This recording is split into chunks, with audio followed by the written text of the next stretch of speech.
Hello and welcome back to yet another edition of the Michigan Conservative Roundtable. In fact, it's episode 451.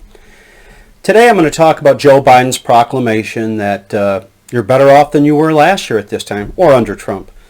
I think we all know better than that, but I'll get into that in just a minute.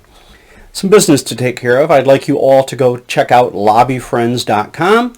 It's just like Facebook, without the tyranny, without the jail, without all of the nonsense that comes with Facebook. No fact checkers, no ass clowns, basically. And another place I'd like you to visit is artpeddle.com, where you can go get your, they support patriot businesses, patriot books, patriot art, patriot merchandise of all sorts, and that's artpeddle.com. So Joe Biden says, you're better off than you were last year. Well, I guess Joe's got a different version of better off than I would say most of us have. I don't think that the homicide rate being up 30% is better off than last year, since it's up 30%.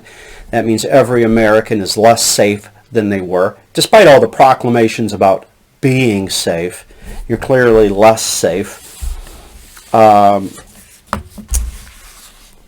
Inflation hit a 40-year high. And if they didn't water down the statistic, it would be up last month about 15%. And you know this because you go to the grocery store, you go to the gas station, you pay your electric bill, you pay your gas bill if you have gas. Propane is up. Everything that you do in life is up. And I would say Mr. Biden's economic policies have a big hand in that. One of the things, or a few of the things they cut out from that number is food, housing, fuel, and that's why they come to a number of 6.8, which is still very high. Gasoline from a year ago is up 59%. That's, is anybody getting a 59-cent raise at work to help offset that? I don't think so. Energy costs in general are up 33%. When I say energy costs, I mean electric and gas. I understand through I think it was the Detroit Free Press, that Michigan residents can expect to pay an extra $84 million in energy costs next year. Hotel costs, they're up 26%. So the room that you got last year for $100 maybe is now $126. And for a lot of people, it's the difference between staying and not staying. That means maybe you don't go on vacation now. Maybe you, when you're on vacation, you don't eat out. Or you go to Walmart and bring food back to your room, and the big box store gets richer and richer. Meat, which is, if you can get it at all, and we have a shortage of it here in Michigan, beef in particular. If you can get it, it's up 15%. Nobody goes to work anymore, and that's part of our big problem. Why don't they go to work? Because they got money in their bank account that came from all these stimulus packages. All of these, and I'll put some of the blame there on President Trump. He was trying to jumpstart the economy. Stimulus packages or payouts seldom do very much. For certain segments of our population, it just goes right back to the state and liquor sales and lottery tickets and all those kind of things.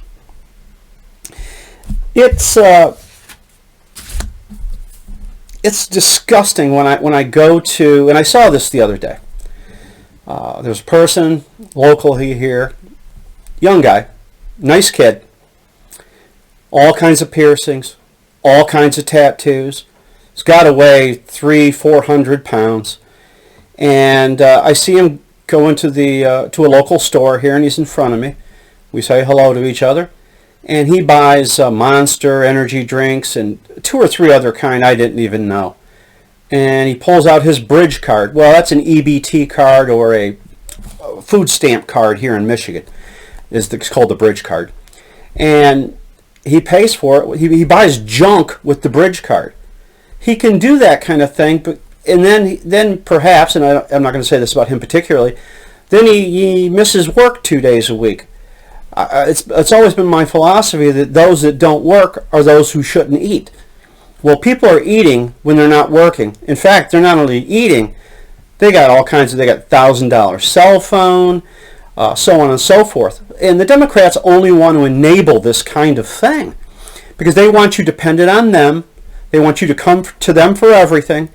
And if the next guy comes along and tries to be fiscally responsible, they're going to take away your money. Your money, as if you earned it. Well, I'm going to wrap it up with that. Joe says things are great. 50% of Americans are going to go into debt to buy Christmas gifts for their kids and perhaps travel to visit relatives. But that's okay, I guess. Just don't pay it back. That's what the federal government does. So as we like to say on the Michigan Conservative Roundtable, be safe, watch your six, don't tread on me, and have a Merry Christmas.